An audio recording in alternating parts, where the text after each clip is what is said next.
I never imagined that something as simple as a wheelchair ramp could turn into a war zone.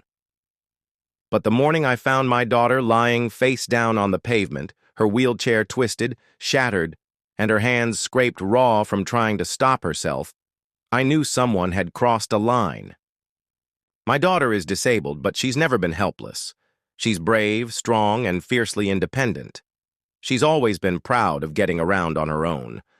That's what made the moment even harder to accept, because this wasn't an accident. The brakes had been cut, clean, precise, intentional. As I knelt beside her, heart pounding, I felt rage boil inside me, and I knew exactly who had done it. Karen, the self-proclaimed queen of our HOA, who had been harassing us since day one.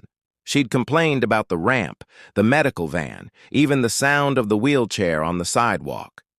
But I never thought she'd go this far. I wanted to scream. I wanted to confront her, but I had no idea, absolutely none, that I wasn't the only one watching her. Because while I was dealing with the horror in front of me, the police had already been building a case behind the scenes. And within hours of that crash, they would show up at her door with something she never saw coming. You won't believe what they found inside her home, and how long she'd been planning this. Let me tell you exactly what happened. We're a quiet family, not the kind that throws loud parties or parks on the grass. We've always kept to ourselves, just a dad trying to raise his little girl the best way I can. My daughter, Lily, was born with a rare spinal condition that left her legs paralyzed. But if you met her, you'd never guess she faced any limitation. She's the kind of kid who makes the most of every moment. She paints, she tells jokes that don't always land, and she has this wild, contagious laugh that fills the room like sunshine. Her wheelchair isn't a burden to her, it's her freedom. And I've worked hard to make sure that freedom is never taken away from her. After years of dealing with city traffic, noisy neighbors, and a building with no elevator, I decided Lily deserved better. I found a place in the suburbs that seemed perfect. Clean sidewalks, tree-lined streets, friendly families walking their dogs. It felt like a fresh start. A small, gated community with a reputation for being peaceful and family-oriented. I thought we were finally stepping into the calm life we both needed. It even had its own HOA, which I assumed was just about keeping lawns neat and mailboxes the same color. Nothing serious. We moved in on a Saturday morning. I remember how excited Lily was as we wheeled her up the new wooden ramp I'd built the week before. She said it felt like rolling into a movie set. Everything looked perfect. I met a few neighbors who smiled politely, nodded, and waved. One even brought over banana bread. But then there was Karen. She introduced herself like she ran the place. Clipboard. In one hand, forced smile on her face. She made a show of checking our ramp, looking at its angle, its paint, even commenting that it disrupted the symmetry of the street. I shrugged it off. People like that are everywhere, I told myself. Just be polite, keep to yourself. But Karen wasn't the kind of person who let things go. A week later, we got our first notice from the HOA. Some nonsense about the ramp not being pre-approved, and a citation for excessive curb alteration. I sent them the city permit and the wheelchair access regulations, thinking that would be the end of it. But it was just the beginning.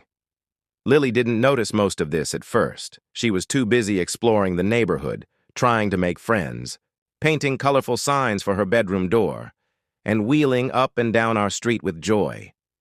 Every time I saw her go down the ramp we built together, I felt proud, because despite everything life had thrown at us, she was thriving.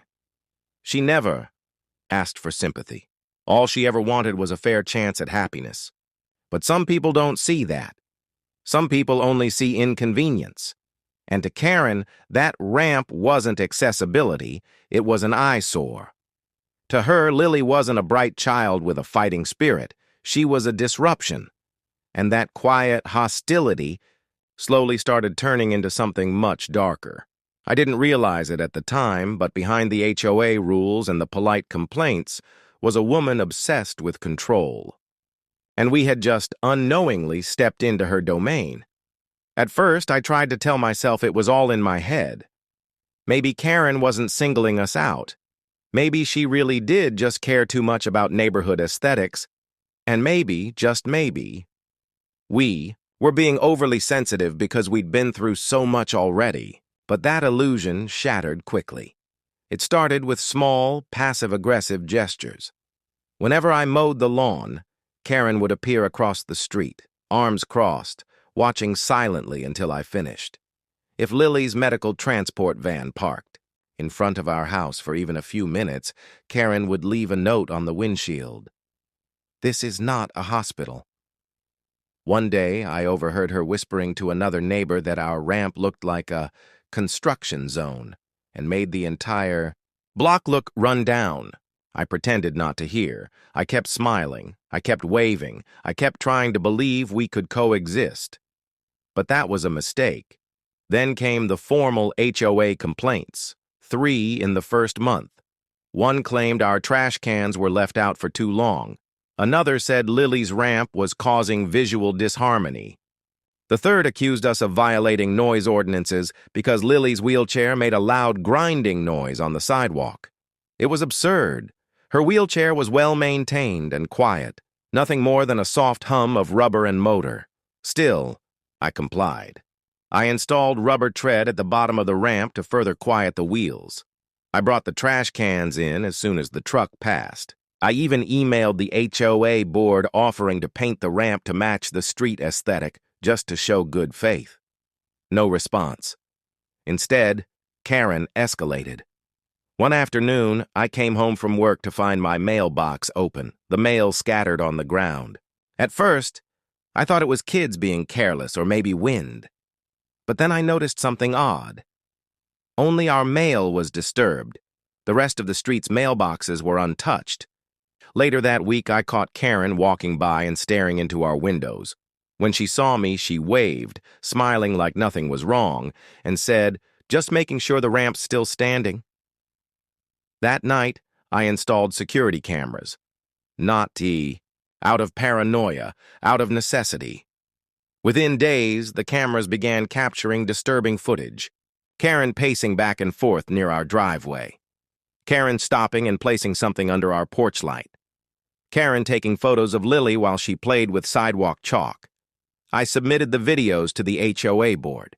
They told me they'd look into it. Weeks passed. Nothing changed. In fact, it got worse. Lily started coming home upset. She said the neighbor lady had scolded her for blocking the sidewalk when she stopped to pet a cat. Another time, Karen had told her she should go play in the backyard, not out here where people walk. Lily is a tough kid, but I could see her spirit dulling. She stopped going out as much. She stopped drawing on the sidewalk. That broke me. We received another notice. This one said our yard had too many toys visible from the street. It listed specific items: Lily's bubble machine, her chalk kit, her helmet. It was clear someone was watching closely, obsessively. It wasn't about rules anymore. It was personal. Then neighbors started to whisper. One evening, a woman named Dana from 2 houses down came over. She looked nervous, glancing around before speaking. She told me she'd heard Karen at the HOA meeting complaining about us. She'd said we were ruining the neighborhood's reputation, that our daughter's presence invited lawsuits, and that we were bringing in a hospital atmosphere. Dana was shaken. She said she didn't agree with any of it, but Karen had a way of intimidating people into silence. Karen, it turned out, was the HOA president, self-appointed. She had allies on the board. The complaints weren't random, they were strategic. I tried reaching out again. I called the HOA, requested a formal mediation. I suggested a meeting between us and Karen to address concerns. My request was denied. "No need for mediation at this time," the email said. Instead, they sent a letter demanding that I remove the ramp by the end of the month or face daily fines. That was the moment I realized this wasn't just bullying. This was targeted harassment, and it was orchestrated. I began documenting everything.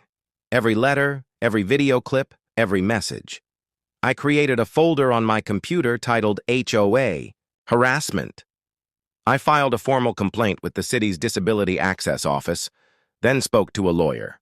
But the legal wheels turned slowly, and Karen wasn't slowing down. One morning, Lily's wheelchair tires were flat. At first, I thought they were worn out, but the mechanic said both tires had been punctured, small, deliberate slits near the high valve, the kind of damage caused by a knife or razor. I showed him the footage, but the cameras didn't catch the act directly, only Karen walking past moments before it happened.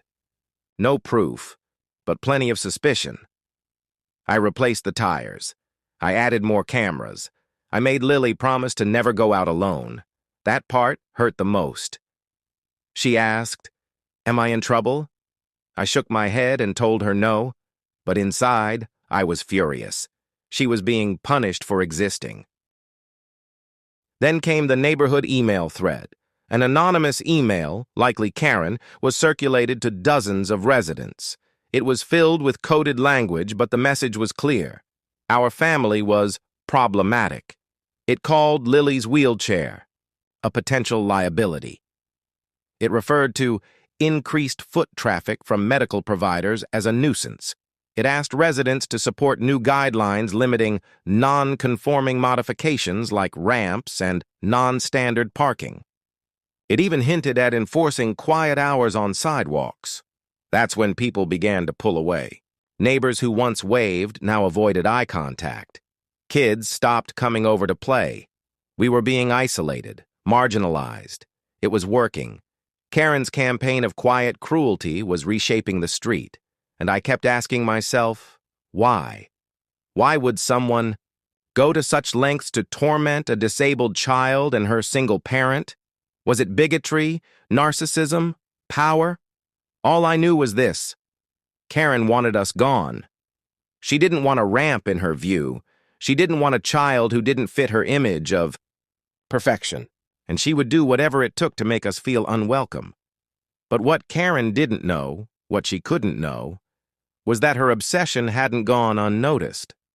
Because while she thought she controlled the board, the street, and the narrative, someone else was watching her too. I thought I had seen the worst of Karen's obsession, that her need to control and humiliate us had already peaked, but I was wrong.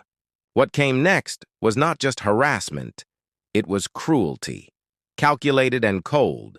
It was the day her petty vendetta turned into something life-threatening, something criminal, something I'll never forget.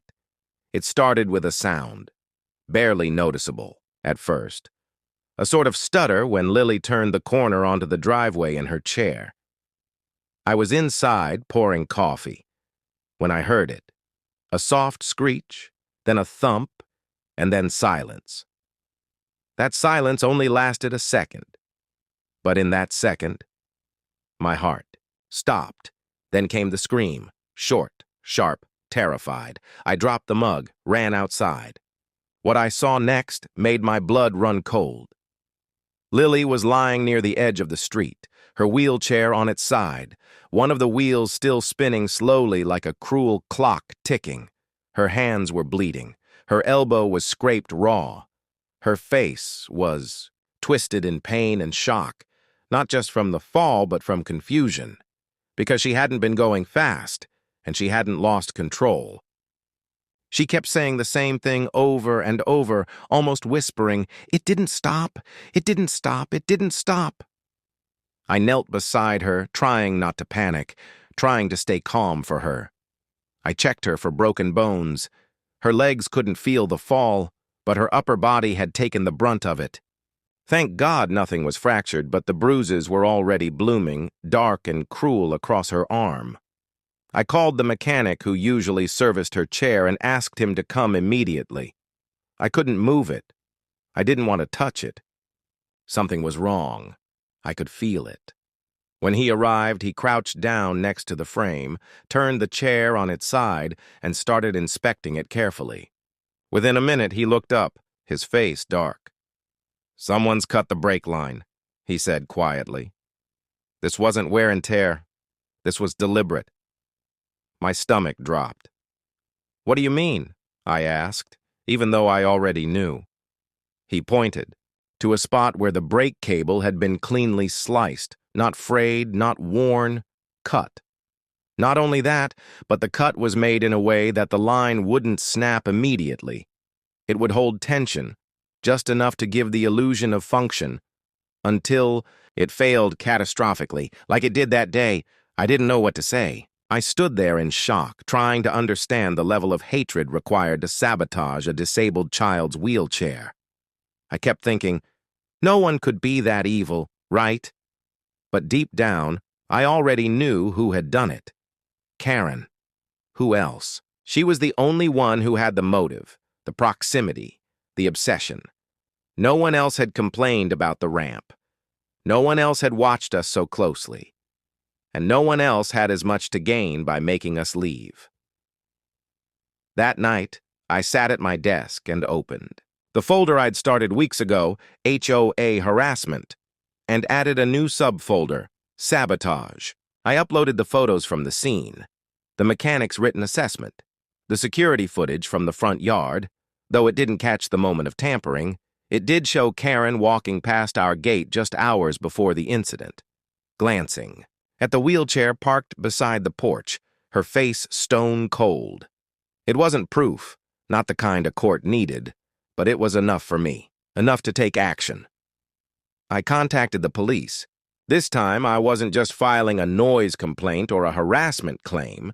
I was reporting attempted bodily harm, endangerment. The officer who took my statement listened carefully. He asked for the footage, the mechanic's report, and any prior documentation of tension with the neighbor. I gave him everything. He didn't say much at the time, just nodded slowly and said, "We'll look into it." But I caught the expression on his face. He was disturbed. This wasn't a misunderstanding between neighbors anymore. This was serious. The next day, Karen was out front again, watering her hedge. She looked up and smiled as I walked by to get the mail. "Hope your daughter's okay," she said, her tone syrupy sweet. "You really should get that chair checked more often." I stared at her, stunned. She was mocking us, mocking the pain, the fear, the damage. That's when I knew for certain. She was proud of what she'd done. She wasn't just trying to force us out, she was trying to break us down, piece by piece. My hands clenched the mail so tight I crumpled it, but I didn't say a word. Not yet. I'd let the police speak for me. Meanwhile, I went into full lockdown mode. I added 2 more cameras, one directly focused on the wheelchair's usual parking spot, another facing the ramp. I installed motion-activated floodlights. I posted 24-hour surveillance signs around the yard. I moved Lily's chair inside at night. Every morning before she used it, I checked it myself. Wheels, brakes, frame, everything. I taught her how to look for tampering. It broke my heart to make her feel unsafe in her own home, but I couldn't risk another incident. Not when someone had already crossed that invisible line between harassment and harm. But Karen didn't back down. She got smarter, sneakier. A few nights later, I heard a tapping on the window, barely audible. When I looked outside, I saw nothing. But the next morning, there were new tire tracks in the mulch lining our front yard. Deep impressions, like a bike or scooter had rolled through deliberately. No damage, just a message, a reminder that she could get close anytime she wanted. I checked the footage again. At 2:17 a.m., a figure appeared near the edge of the yard, hooded, barely visible, but the body language, the height, the way they moved, it all matched Karen's profile. She stayed just outside the camera's direct range. She knew where the blind spots were. It was like she'd rehearsed it. At this point, even Lily sensed the change. She wasn't just cautious, she was scared. She slept with the lights on. She asked me why the neighbors didn't want us there. I didn't know how to answer. How do you explain to a child that some people hate what they don't understand? That kindness and innocence threaten the small-minded? That your very existence can provoke cruelty? I didn't want revenge. I wanted safety, justice, accountability. I wanted my daughter to live in a place where she wasn't treated like a burden or a target, so I kept pushing. I followed up with the police. They informed me an investigation had begun and that Karen had been reported by other residents in the past. Apparently, we weren't the first family she'd harassed, but no one had pressed charges. No one had documented everything. Until now. Still, it wasn't enough yet for an arrest, but it was enough to warrant surveillance. Unknown to Karen, her every move was now being watched, not just by me, but by law enforcement. They were waiting for her to slip, and deep down, I knew she would. People like her always do. They can't help themselves. They don't believe the rules apply to them. In the meantime, I started sharing parts of our story anonymously online. Not to shame her, but to warn others. And the response shocked me. Dozens, hundreds of parents reached out. Stories from across the country. Different neighborhoods, different faces, same pattern. Petty tyrants in HOA positions using their power to torment disabled kids, single moms, vulnerable families. I wasn't alone. We weren't alone. And that gave me strength. I told Lily every day how brave she was. I reminded her that none of this was her fault, that her wheelchair wasn't a burden, that she had every right to roll down that street with her head high and her wheels humming, and every day she smiled a little stronger. She painted her chair in bright, happy colors. She added stickers. She refused to disappear. She was fighting back in the purest, most powerful way, by living boldly in the face of hatred. But Karen wasn't finished, and neither were the police, and what happened next would flip everything upside down. Because what we didn't know, what no one outside the department knew, was that Karen's crimes didn't stop with us. And the moment they opened her garage, the whole truth came spilling out. I couldn't hold it in anymore. After everything, after the sabotage, the injuries, the intimidation, I stood in my driveway and looked across the street at her house, at her neat lawn, her perfect hedges, her hanging flower pots that swayed so gently, like nothing was wrong in the world. But everything was wrong, and the person behind it all was sipping iced tea on her porch like she hadn't just nearly killed my daughter.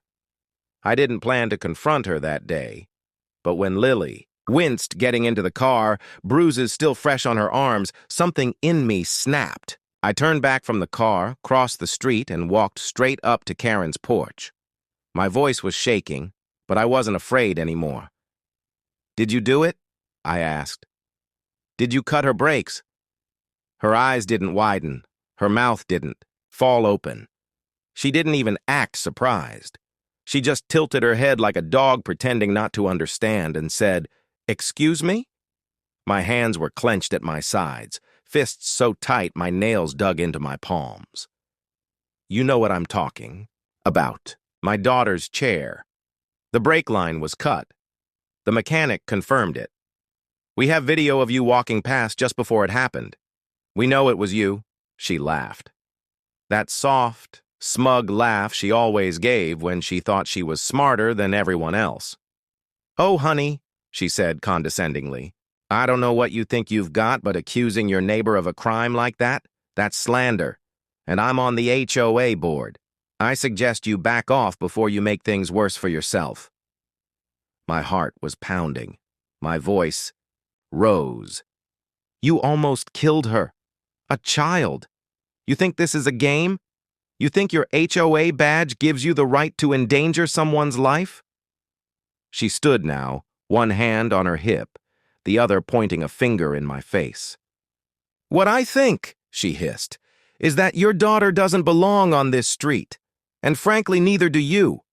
This neighborhood was peaceful before you moved in. You bring lawsuits, ramps, sirens, noise, clutter. This isn't a charity zone. You should be grateful we let you stay as long as we did." That was it. That was the moment the mask dropped. No more fake civility, no more sugar-coated words. She had said it out loud, that my daughter's existence was a problem for her, that we were tolerated, not welcomed.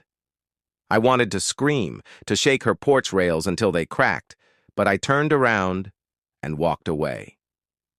Not because I was weak, but because I finally understood.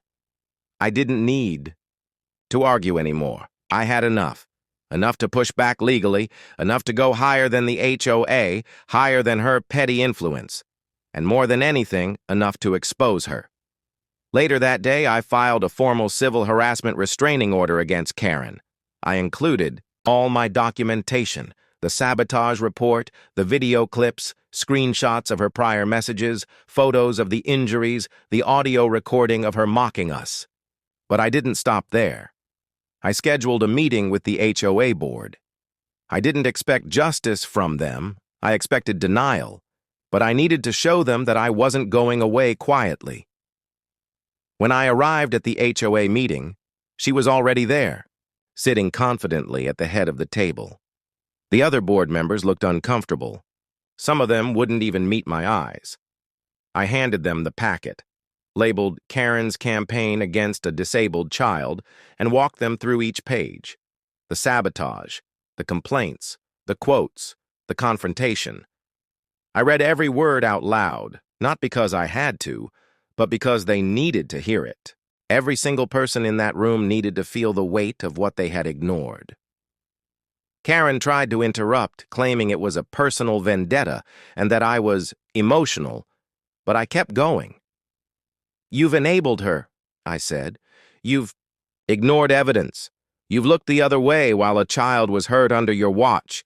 If this board continues to protect her, you're complicit." That got their attention. Faces turned pale. Eyes darted nervously. A silence hung in the air so thick you could hear the hum of the ceiling fan.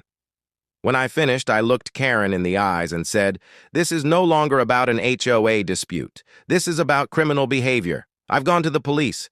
They're investigating now, and they'll be talking to all of you next." I stood and walked out without waiting for their response. That same night, I received a knock at my door.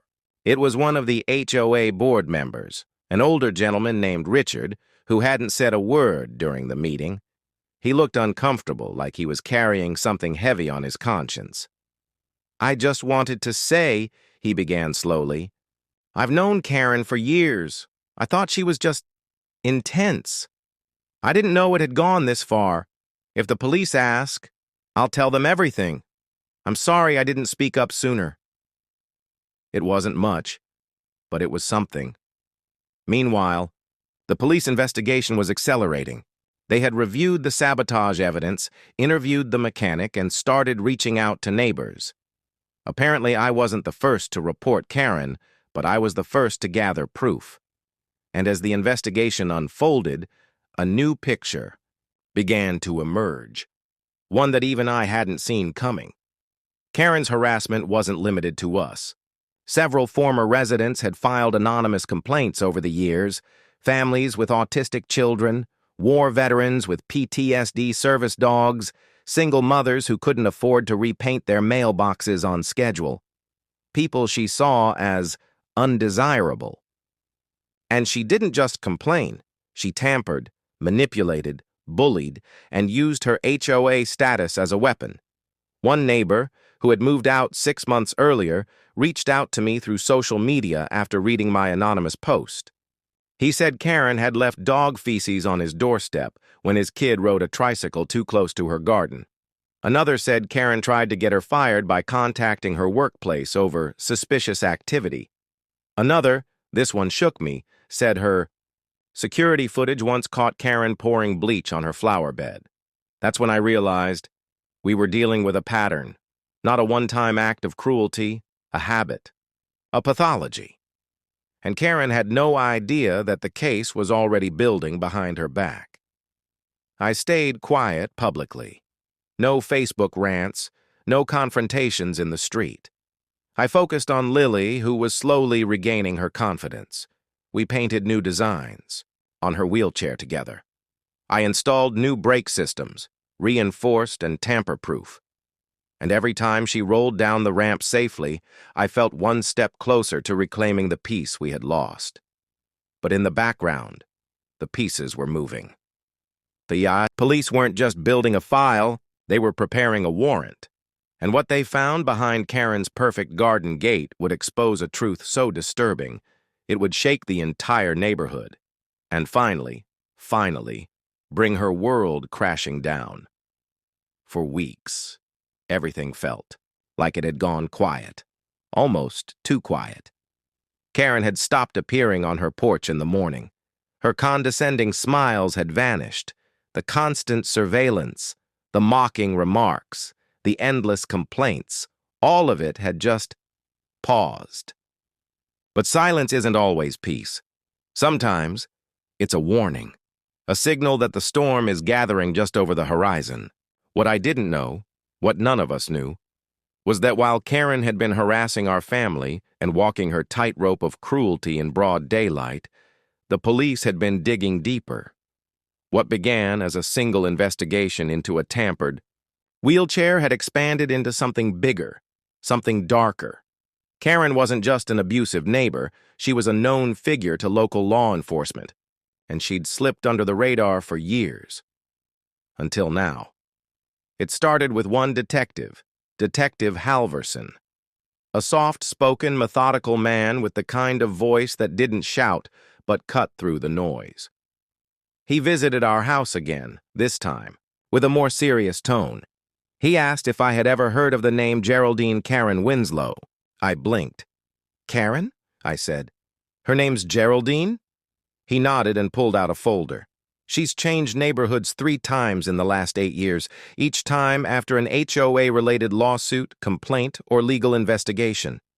He placed the folder on my table.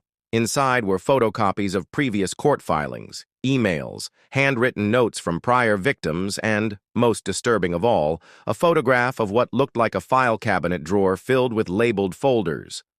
One of the labels read, Lily, wheelchair girl. I felt my stomach turn. Where did you get this? I asked. From a cooperating witness, he said. A former board member from her last HOA.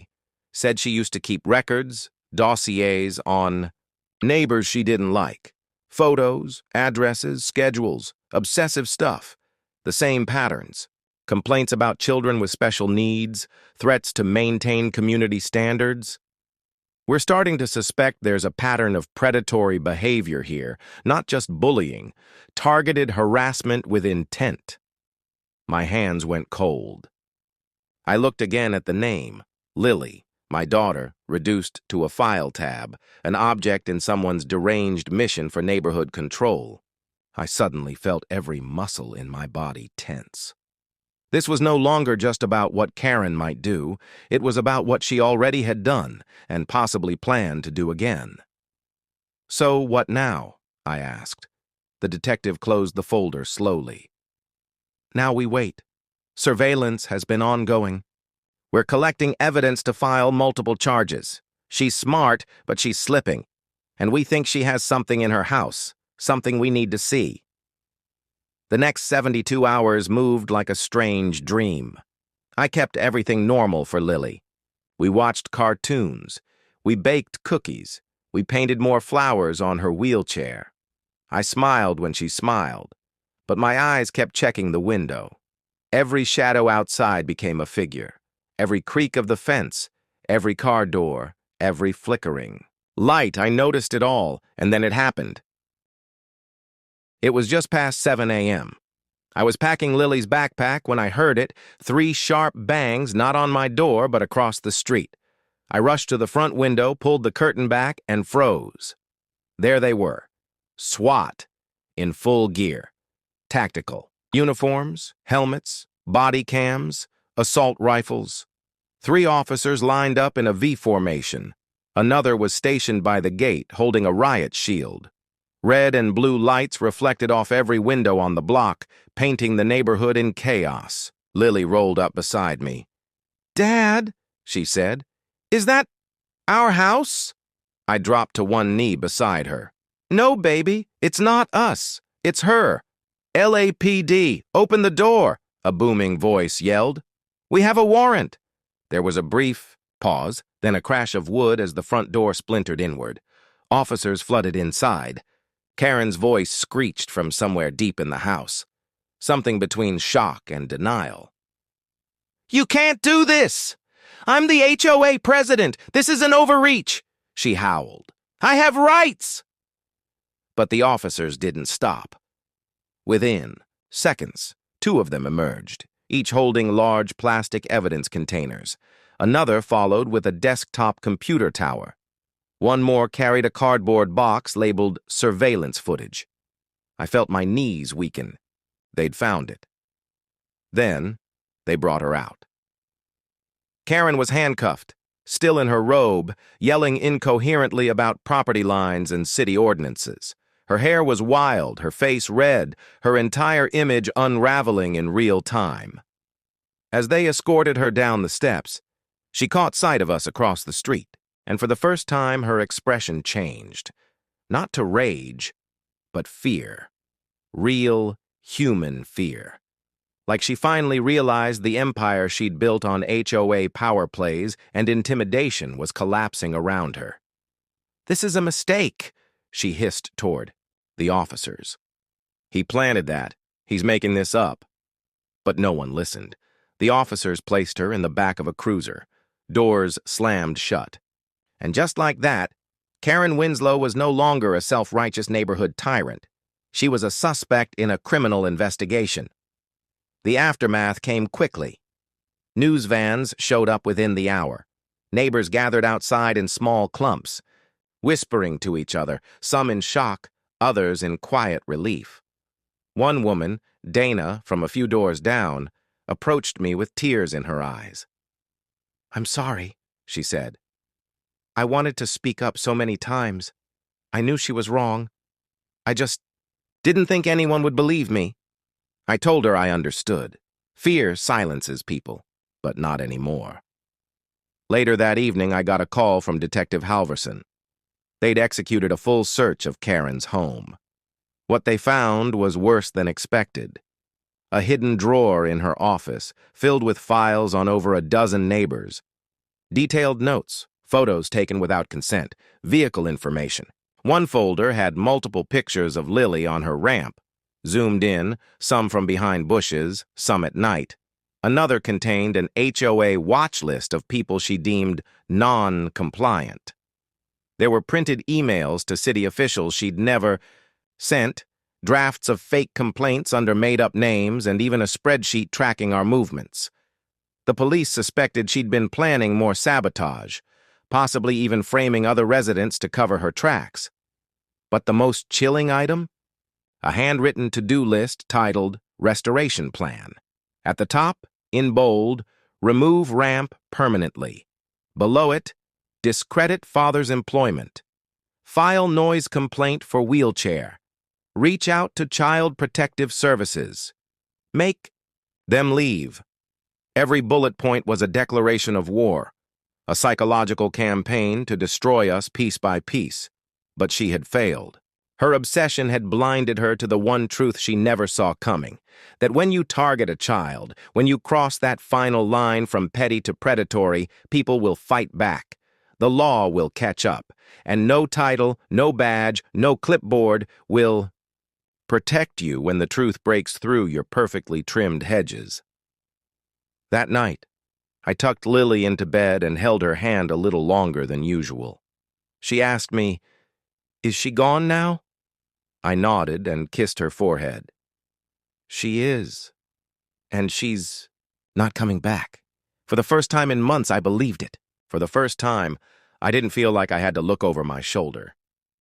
Karen Winslow had built her identity on control, on superiority, on weaponizing structure and order to punish the vulnerable. But the moment those SWAT boots stepped into her porcelain-perfect home, her illusion shattered. She wasn't untouchable. She wasn't powerful. She was just another bully, hiding behind bylaws. And now the whole world knew it. In the days that followed Karen's arrest, the atmosphere in the neighborhood shifted in ways I didn't expect. The air felt lighter. Conversations returned to front porches, and neighbors who had once crossed the street to avoid us now approached with quiet apologies, offerings of support, and even warm meals. For so long we had been isolated, trapped, beneath the weight of silent stares and HOA letters. Now those walls were coming down. People began speaking out, openly and without fear. One family admitted they had nearly moved away because of Karen's relentless pressure.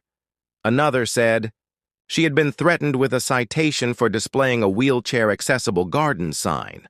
The truth about Karen's reign of control spread quickly, and suddenly we were no longer just the victims. We were the ones who had stood up, and in doing so, given others the courage to speak. The HOA, once Karen's weapon of choice, responded faster than I anticipated. Within a week of her arrest, they called an emergency board meeting and issued a formal apology to our family. The letter was signed by every remaining member and admitted gross negligence in how our complaints were handled. They offered to cover all repair costs for Lily's wheelchair, replace the ramp with a reinforced model at no cost, and eliminate the discriminatory ramp approval policies that had been enforced under Karen's direction. More importantly, they voted to rewrite the community's guidelines with a new focus on accessibility, inclusion, and safety. For the first time since we moved in, the HOA wasn't a source of fear. It was finally becoming what it was supposed, to be a protector of fairness and peace. Lily's healing was slow, but steady. Her physical injuries faded faster than the emotional ones, but each day brought progress. She started painting again, this time brighter colors, happier themes. Her confidence returned little by little, and one afternoon I found her out on the sidewalk, chalk in hand, drawing a giant sunflower that stretched across our driveway. She looked up at me with that determined sparkle in her eyes and said, "I want everyone to see this when they pass by, so they know we're still here." That moment hit me harder than any confrontation or courtroom victory. My daughter, who had every reason to be afraid, was choosing to stand tall, to be seen, to reclaim her space, not through retaliation, but through light. With the help of other parents and neighbors, I started a community initiative we called Safe Steps, a local support network for families with special needs. It began as a small gathering in our backyard, but quickly grew into something more. We held workshops on identifying harassment, educated residents on ADA regulations, and partnered with a local law firm to offer free legal advice for anyone being targeted unfairly by HOA actions. Word spread beyond our community. Emails poured in from families in other neighborhoods asking how they could start their own chapters.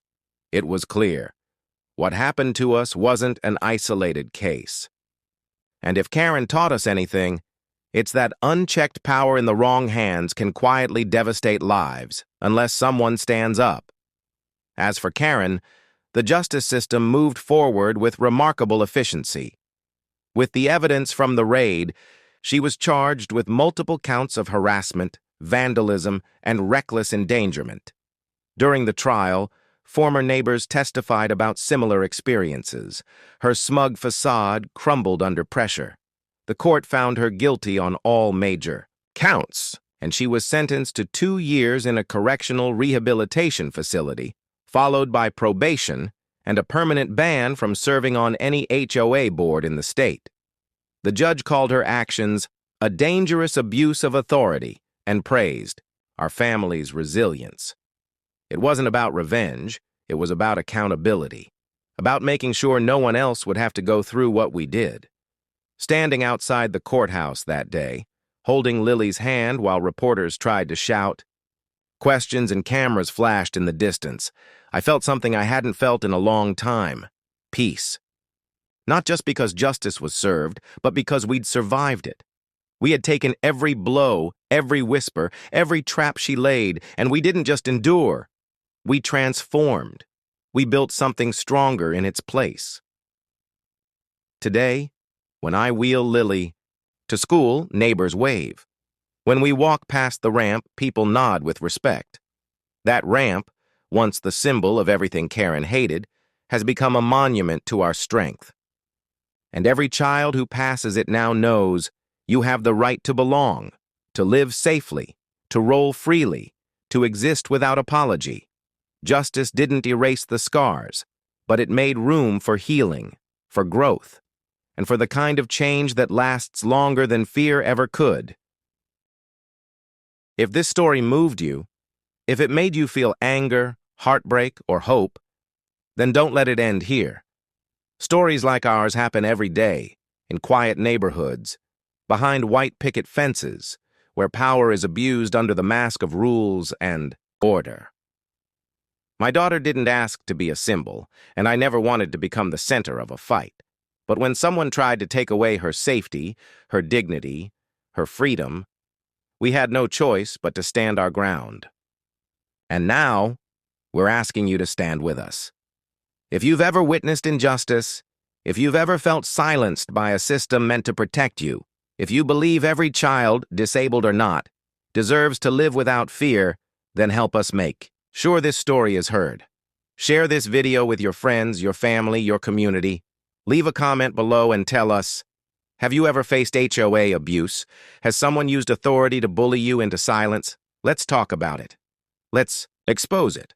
And let's protect those who can't always protect themselves. Subscribe to our channel, The HOA Stories, for more real-life accounts of courage, corruption, and justice. Because what happened to us isn't just our story. It could be anyone's.